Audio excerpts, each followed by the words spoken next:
서울대학교 전자전기공학부 19학번 유준상이라고 합니다. 화학공학 고문자공학부 20학번 황지섭이라고 합니다. 안녕하세요. 경영학과 18학번 신준섭입니다. 문헌정보학과 18학번 민지연이라고 합니다. 일요일마다 한 4시간 정도씩 투자를 해서 꾸준히 한 1년 정도 공부를 했습니다.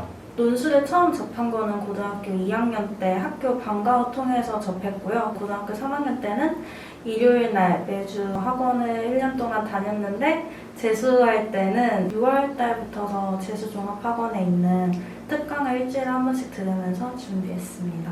학교에서 논술 대비반이 따로 있었어요. 1학년 때 1년 동안 하고 3학년 때 반년 해가지고 총 1년 6개월 한 것 같습니다. 고3 때부터 정식 파이터 길을 걸어가지고 고3 초반부터 1년 쭉 논술 준비하고 반수 때는 인강으로만 한 달 짧게 공부했습니다. 논술 공부를 한다기보다는 수능 수학 문제 30분을 푸는 위주로 공부를 많이 했는데 결과적으로는 그게 제일 도움이 많이 됐던 것 같습니다. 저는 과학 논술 쪽 위주로 공부하면서 수학 문제를 수능 모의고사를 한 번씩 풀면서 풀이를 점점 저한테 체화시키는 방식으로 공부를 했습니다. 논술을 거의 독학으로 했고 대치동의 유명한 학원에서 수능 끝나고 한 2번, 3번 정도 수업을 들었었는데 독학을 추천드리는 이유가 논술에서 제일 중요한 게 나의 사고 과정을 내가 쓴 답안이랑 모범 답안을 비교해보면서 교정하는 게 능동적인 사고력을 키우는 데 가장 좋다고 생각하기 때문에 고등학교 3학년이랑 재수 준비할 때 모두 논술을 학원을 다니면서 준비를 했기 때문에 사실 근데 저도 똑같이 학원이 엄청 큰 도움을 준다고는 생각하지 않거든요. 근데 학원이 중요한 도움을 줄 수 있는 부분이 바로 피드백이라고 생각을 해요. 피드백을 기반으로 해서 일주일에 한 번씩은 복습을 하면서 그걸 제 걸로 만들었기 때문에 제가 좋은 결과를 얻을 수 있었다고 생각을 하거든요. 학원은 다니되 그것보다 더 중요한 것은 학원을 갔다 와서 선생님의 말씀을 듣고 한 번 더 써보고 그런 복습 과정이 가장 중요하다고 생각해요. 이제 6등급까지는 내신 감점이 100점 만점에 1점 정도, 그리고 뭐 7등급이어도 한 100점 만점에 3점 정도. 그렇기 때문에 보수적으로 잡을 땐 내신 6등급까지는 당락을 좌우하는데 전혀 뭐 영향을 끼치지 않는다. 그리고 뭐 7등급까지도 지원해볼 만하다라고 말씀을 드리고, 저도 4.5등급 정도의 내신으로 뭐 합격을 했기 때문에 원래 학생부 40%에 성적이 30%, 비교과가 10%였는데 이번에 비교과 10%가 폐지되고 아예 다 성적이 40%가 들어간다고 하더라고요. 그래서 뭐 출결이나 그런 데 있어서도 아쉬움이 있던 학생들도 부담 없이 내 지원을 할 수 있을 것 같아요. 문제 특징은 1번, 2번, 3번 이렇게 3문제로 나오는데 1번은 이제 제시문 뭐 한 6개나 7개를 주면서 그것을 입장을 분류하는 유형, 그리고 두 번째는 자료를 해석하고 내가 뭐 어떤 입장을 제시문에서 따와서 선택하는 거, 그리고 세 번째는 새로운 사안을 주면서 그 사안에 대해서 어떤 나의 입장을 전개시키는 것인데 매년 내용만 바꿔서 출제가 되고 있기 때문에 연습한다면 편안하게 시험 볼 수 있을 거라고 생각을 합니다. 제시문에 대해서 말씀을 해드리자면 사실 제시문 수준들이 그렇게 높지가 않습니다. 다 그냥 고등학생이라면 충분히 이해할 수 있을 만큼 고등학교 교과서나 수능특강 그런 제시문 위주로 나오기 때문에 평소에 공부를 열심히 하셨다면 이해하시는데 전혀 어렵지 않을 거라고 생각합니다. 창의적으로 문제를 접근하는 방식에 대해서 되게 중요하게 생각하는 것 같았어요. 그러니까 예를 들어가지고 결과를 도출하려면 과정이 필요하잖아요. 논술에서 어떤 과정을 거치든지 일단 그 결과가 나오는 과정을 거치기만 하면은 인정을 해주는 것 같았어요. 뭐로 가도 서울만 가면 된다 그런 말이 있듯이 나만의 방식대로 문제를 푸는 것을 좋게 봐주는 것 같다는 생각이 들었습니다. 개인적으로 평균관대학교 논술이 제일 쉬운 것 같아요. 학교의 수준에 비해 쉽다는 거지 절대적인 난이도는 쉬운 게 아닌데 그래서 그런지 몰라도 문제를 하나라도 못 풀면 취업하기 조금 어렵다. 그래서 아무리 몰라도 자기가 아는 데까지 쓰고 연습지가 없다 보니까 문제지 여백의 개 공간을 잘 활용해서 풀 연습을 해야 되고 답안지가 작기 때문에 그래서 글씨를 조금 작게 쓰셔야 되고 특히 과학문술에서 자기가 아는 걸 마구 뽐내다가 정작 중요한 답을 못 적는 경우가 발생하고 과학 답안지 쓰실 때 특히 글씨를 좀 작게 또박또박 쓰시는 걸 추천드립니다. 분명히 이제 막히는 문제 한두 문제씩 있단 말이에요. 막히는 부분이 있으면은 그냥 끝까지 최선을 다해서 공식을 자기가 직접 만들어대고 상관이 없어요. 어떻게든 결과만 도출하면 된다라는 식으로 가다 보면은 언젠간 답이 나오더라고요. 그래서 너무 당황하지 않는 게 제일 첫 번째로 중요한 것 같고 끝까지 하는 게 중요한 것 같습니다. 문제풀이 순서를 말씀드리고 싶은데요. 수학 논술이 아마 1번 새끼 문제들, 2번 새끼 문제들 이렇게 있을 겁니다. 1번이 상대적으로 난이도가 쉽고 2번이 상대적으로 난이도가 어려운데 1번을 먼저 풀고 2번을 훑어만 보되 과학 논술로 먼저 넘어가라고 말씀을 드리고 싶어요. 왜냐하면 2번이 어려워서 풀이에 시간을 들이다 보면 과학 논술이 쉬운데도 불구하고 아는데 못 쓰는 불쾌한 경우가 생기기 때문에 1번을 풀고 과학 논술을 풀고 리마인드식으로 2번으로 다시 가는 게 문제풀이에 도움이 되는 것 같습니다. 저는 저만의 답안 틀을 만드는 것이 하나의 꿀팁이라고 생각을 합니다. 내용만 바뀌어서 출제가 되기 때문에 어느 정도 본인의 답안 흐름을 각 문제마다 머릿속에 인지를 하고 있으면 시간을 절약하는 데도 도움이 되고 자신감이 든다 해야 되나요? 1번 문제에 대한 팁을 또 드리면 1번 문제가 분류 요약형이잖아요. 가장 약간 많이 하는 실수 중에 하나가 단순히 그냥 제시문만 입장별로 분류를 해놓고 끝나는 경우가 되게 많아요. 같은 주장이더라도 각각 제시문들은 다른 측면으로 그 입장을 지지를 하고 있는 경우가 굉장히 많거든요. 각 제시문 간의 차이를 조금 부각을 시켜주면 더 완성도 있는 답변을 작성하실 수 있으실 거예요. 많은 학생들이 실수하는 게 어떤 주장을 했으면 그거에 대한 근거가 반드시 뒤에 들어가줘야 되는데 주장은 강하게 써놓고 근거는 소략해서 이렇게 적어버리는 경우가 많아요. 근데 사실은 그 반대로 돼야 되거든요. 주장은 좀 간단하게 적더라도 내가 왜 이렇게 생각하는지 근거를 아주 논리적으로 자세하게 적어줘야 되는데 그런 부분은 조금 신경을 써주셔야 될 것 같고 두 번째는 이제 성균관대 2번 문제에 대한 특징인데 자료를 내가 올바르게 해석할 수 있느냐. 자료를 해석한다는 것은 이 자료가 나타내는 어떤 수치들을 이 제시문을 통해서 어떻게 받아들였는지 그것을 적는 것인데 많은 학생들이 그냥 이 그림이나 도표로 된 자료를 한글로 바꿔 써놓은 다음에 내가 이 자료를 해석했다고 생각해요. 수치적인 것들은 간단하게 적어도 좋으니까 어떻게 해석했고 그 근거는 무엇인지 차례대로 적어주는 게 자료 해석입니다. 이 자료 해석을 정확하게 해야 이번 문제에서 좋은 점수를 기대할 수 있고 그렇게 돼야 논술 시험에서 최종적으로 합격할 수 있는 실력이 된다고 생각을 합니다. 시험장이 수성관 별관이라는 곳이었는데 거기 7층에서 시험을 봤거든요.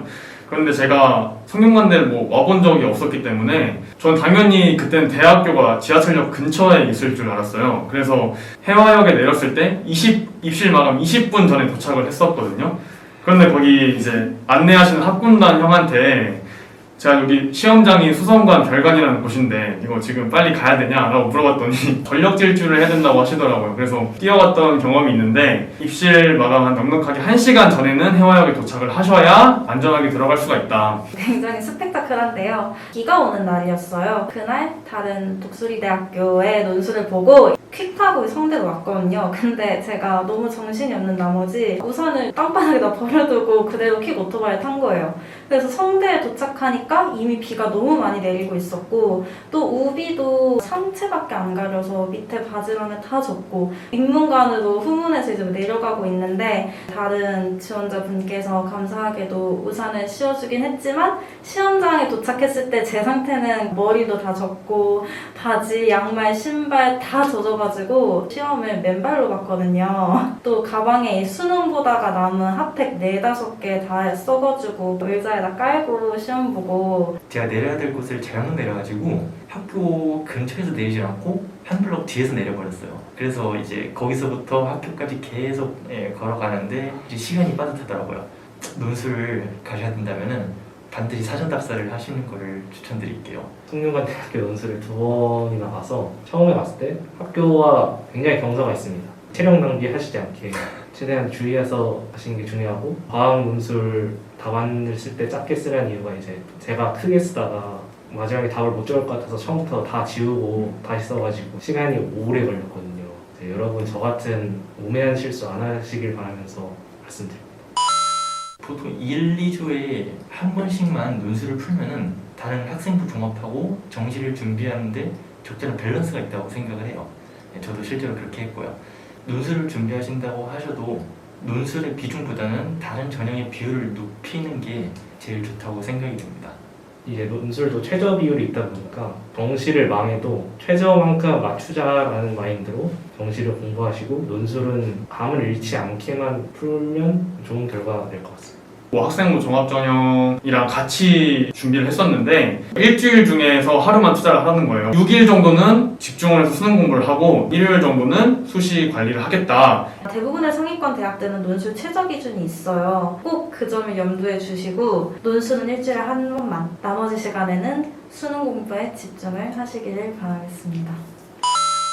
이제 학교에서 문자가 온 거예요. 이제 합격자 조회하라고 발표했으니까 붙었으니까 조회하러 가는 거겠지 하고 딱 열어봤는데 합격이라는 단어를 봐서 너무 좋았고 내가 원하는 전공에서 내가 또 관심 있는 분야의 공부를 할 수 있다는 것에 기뻤던 기억이 있습니다. 저는 합격자 발표 당일날 집에 혼자 있었어요. 가족들도 다 외출을 한 상태였고 저도 이제 친구들이랑 놀러 이제 약속 준비를 하고 있었는데 갑자기 핸드폰에 문자가 온 거예요. 저도 이제 합격자 조회를 해보라고 진짜 심장 부여잡고 합격자 조회를 해봤는데 최초합인 거예요.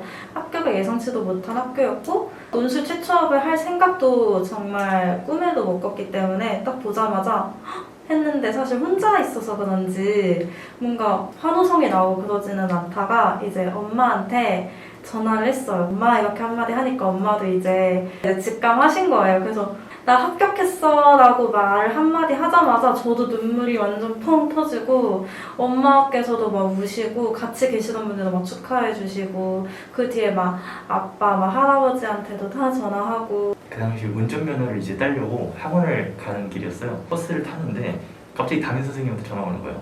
전화를 딱 받았는데 준상아 너 아냐? 이러는 거예요. 성균관 대학교 결과를 저한테 봤냐고 물어보신 거예요. 이 선생님이 평소에 저한테 장난을 많이 쳐가지고 처음에는 아니 뭐 대학 가지고 장난을 치나 뭐 이런 생각을 했었는데 알고 보니까 대학교 그 예비번호를 제가 받았더라고요. 다 끝나고 이제 친구들이랑 좀 술자리를 가지던 중에 딱 이제 여기가 막 합격 나오고 막 위아더 챔피언 노래 나오면서 막 애들 다 같이 축하해줬고 죽었어요. 결국에는 여러분들이 원하는 길로 가실 거예요. 그냥 후회 없이 원서 쓰고 공부하는 게 제일 좋은 방법 같습니다. 논술은 어차피 운빨입니다. 아는 문제 나오면 맞추는 거고 모르는 문제 나오면 이제 틀리는 거라서 논술 모의고사 못 봤어도 내가 모르는 문제였으니까 열심히 공부하자 하고 너무 긴장하지 말고 저희 후배로 들어왔으면 좋겠습니다. 논술이라는 거는 그 문제 해결력, 또 사고력, 논리력, 이해력 이런 부분을 한 번의 시험으로 평가하는 전형이기 때문에 예측할 수가 없는 것 같아요. 다시 말하면 지금 이 영상을 보고 계신 누구나 합격할 수 있는 가능성이 열려 있다는 말이기도 하거든요. 나의 예리한 이런 사고력 이런 것들이 시험장에서 굉장히 중요한데 이런 것들을 평소에 훈련해 놓지 않으면 시험장에서 그런 순간적인 판단력 그리고 이해력이 발휘되기가 어려워요. 그렇기 때문에 일주일에 한 4시간 정도 투자하셔서 공부하면은 합격에 가장 가까워진 학생이 될 수는 있다라고 제가 말씀을 드리고 싶습니다. 얼마 전이 수능 100일이었다고 하더라고요. 사실 논술 전형을 준비하는 친구들은 굉장히 불안해하고 있는 친구들이 많을 거예요. 너무 그 불안감에 휩싸이지도 말고 걱정하지도 말고 여러분들의 페이스대로 꾸준히 지금처럼만 공부를 열심히 하신다면 충분히 좋은 결과 있을 거라고 생각이 들고요. 공부는 정말 나한테 후회가 없이 해야 되더라고요. 그래서 여러분들도 정말 남은 수험 기간 후회 없이 보내면서 끝까지 화이팅 하셔서 성균관대학교에서 볼 수 있었으면 좋겠습니다. 얘들아 나 여기 있다. 신기하지? 나도 신기해. 혹시 이 영상을 보고 있는 친구들이 있다면 적당히 놀리고 조용히 해주고 그러셨으면 좋겠다. 논술 보러 오시면 노란색 리본 달고 정복 입은 친구들이 있을 거예요. 성균관대학교 공식 홍보대사 알림이입니다. 여러분들 알림이 정말 좋으니까 꼭 입학하셔서 알림이 지원해주세요. 제가 이제 고학년이라서 옛날에 몸담았던 이제 성균관대학교에 보시면 검도부가 있습니다. 검도부 가셔서 운동하면서 자기관리 열심히 하면서 그런 대학생활 하시기를 바라겠습니다.